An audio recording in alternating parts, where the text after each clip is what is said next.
दिल के सच्चे लोग भले ही जीवन में अकेले रह जाते हैं, लेकिन ऐसे लोगों का साथ भगवान जरूर देते हैं। श्री कृष्ण कहते हैं, जो आपकी सही बातों का भी गलत मतलब निकालते हैं, उनको सफाई देने में अपना वक्त बर्बाद ना करें। कर्मों से डरिए, ईश्वर से नहीं, क्योंकि ईश्वर माफ कर देता है, लेकिन कर्म कभी माफ नहीं करता। अगर कोई तुम्हें दुखी करे तो बुरा मत मानना, क्योंकि लोग उसी पर पत्थर मारते हैं जिस पेड़ पर ज्यादा मीठे फल होते हैं।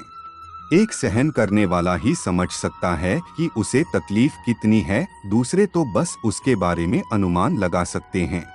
रिश्ते निभाने के लिए बुद्धि नहीं, मन की शुद्धि चाहिए। सत्य कहो, स्पष्ट कहो, कहो ना सुंदर झूठ, चाहे कोई खुश रहे चाहे जाए कोई रूठ।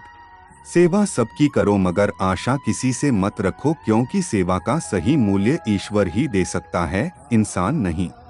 मनुष्य का जीवन केवल उसके कर्मों के आधार पर चलता है।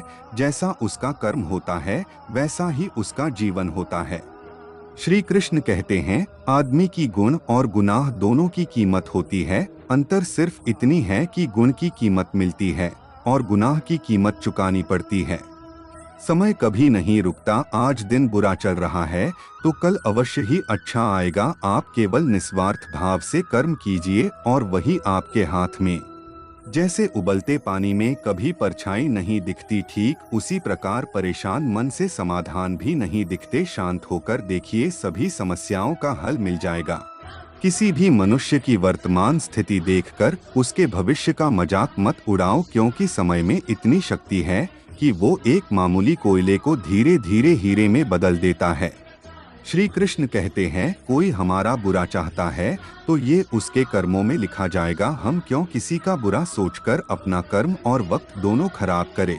लोग कहते हैं कि अपनों के सामने झुक जाना चाहिए, किंतु सच बात तो यह है कि जो अपने होते हैं वह कभी नहीं झुकने देते हैं। उनकी परवाह कभी मत करो जिनका विश्वास वक्त के साथ बदल जाए। परवाह सदा उनकी करो जिनका विश्वास आप पर तब भी रहे जब आपका वक्त बदल जाए।